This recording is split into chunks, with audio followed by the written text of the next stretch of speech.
My name is Edel Fitzgerald. I work for SIOPE Europe, which is the European Society for Paediatric Oncology, so I work with children with cancer. I come from Ireland, but we're based in Belgium. Can you tell us why you came here today to this Rare Disease Day 2011 European Symposium addressing health inequalities for rare disease patients in Europe? We've always been very supportive of EURORDIS and the Rare Disease Initiative. Obviously, childhood cancer, all the different childhood cancers are rare, and because of that, it's always been something that's been very important for us. We're very keen on working with other organisations. We're a very small organisation, so we have one person essentially working for us. I work part-time and I have a colleague who works part-time. And working with federations like yourselves has been hugely important. We've learned a lot from EURORDIS and from other organisations like you. Inequalities naturally for all rare diseases, including rare cancers, is a huge issue for us, particularly treatment, drug development, getting on clinical trials.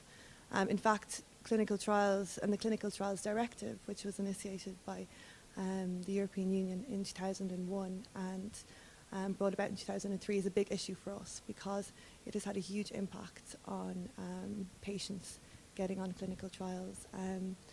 There's an 80% cure rate for children with cancer and adolescents with cancer. But unfortunately, since the directive has been introduced, there have been huge implications.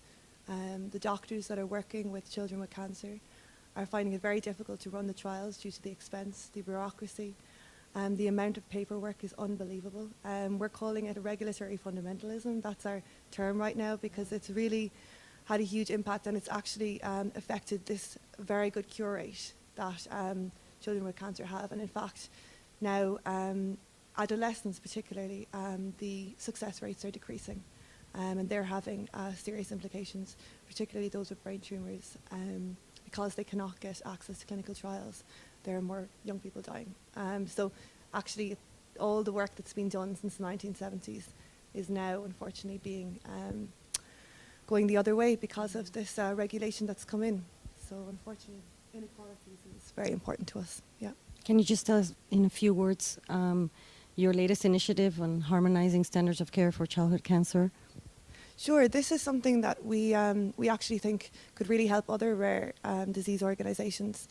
It started a couple of years ago, a very small survey that was started by the SIOPE Europe board, which are very good experts in paediatric oncology from across Europe.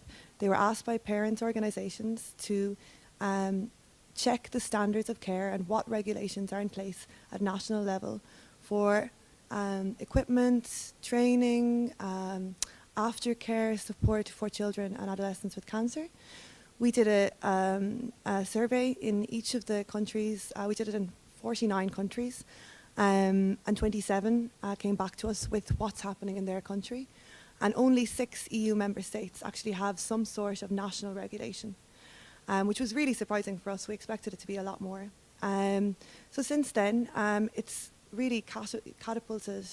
This small little survey has really grown to something quite large. We're now part of the European Partnership for Action Against Cancer, which is a European Commission initiative. We're the only organisation representing paediatric cancer. And this survey has formed a document which will now be rolled out through the Polish presidency to each of the member states in the European Union. So it's really something that we're very proud of. Obviously, there's a lot of work to do because we need to work really closely with the member states, but because it's the Polish ministry that are initiating this project, we really do hope that because it's a political level, we will actually be able to make an impact. And I think it's something that other rare disease organisations can learn from. Great. Good luck with that. Thank you.